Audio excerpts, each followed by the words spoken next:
Alors ensuite, c'est des choses beaucoup moins importantes. C'était vraiment ça le plus important pour gérer le site. Tu as aussi Inbox, et ça tu as déjà fait. Donc Inbox ici, tu l'as normalement l'appli sur ton téléphone, c'est pour répondre aux messages des clients qui ont besoin d'aide. Donc ça tu l'as déjà fait avec une cliente il me semble, donc ça va.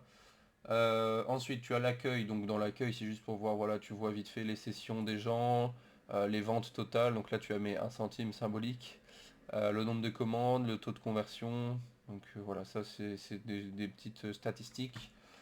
Ensuite, tu vas dans commandes, bah, là c'est ce qu'on a vu, tu as tes commandes. Brouillon, c'est pour créer des factures, pour des fausses quoi. C'est une commande provisoire en quelque sorte. Les paniers abandonnés, c'est que tu peux voir les gens, par exemple là Sophie Honoré, elle a eu un panier de 5 euros et elle a abandonné son panier, c'est-à-dire qu'elle a pas acheté. Ça, les clients ils reçoivent un certain mail, enfin ils reçoivent un mail après un certain temps qui dit attention, vous avez oublié de finaliser votre achat et tout, un peu comme Amazon. Ensuite dans les produits, bah, ça tu connais, je pense vu le nombre de produits que tu as mis, je vais pas t'expliquer. Les collections, donc là les collections tu connais aussi, il y en a la blinde. Donc il y a toutes les collections et les collections sont triées par menu que je t'expliquerai après. Ensuite tu as les stocks. Donc là les stocks c'est quand tu veux remplir tes stocks ici. Tout ton stock il est là, mais comme tu as quasi tous tes articles qui sont en gestion de stock, bah, ça revient même que d'aller dans article et le modifier soi-même. Mais si jamais tu as des grosses commandes, tu peux directement rechercher ici. Euh, voilà, Agathe. Attends, j'enlève le H, sinon il va pas trouver. Voilà, bon, on va dire against. Voilà, c'est bon. T'as reçu ça, tu fais hop, disponible, autant. Et voilà, tu modifies le stock directement ici.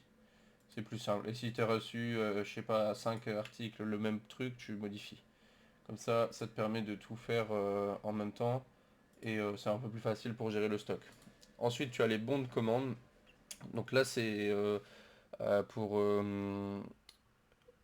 allez, tu peux directement mettre le stock de tes fournisseurs là-dedans, mais c'est pour les gens qui font du dropshipping, donc ça ne te concerne pas. Les transferts, s'il veut bien charger. Il veut pas, c'est pas grave, on reviendra.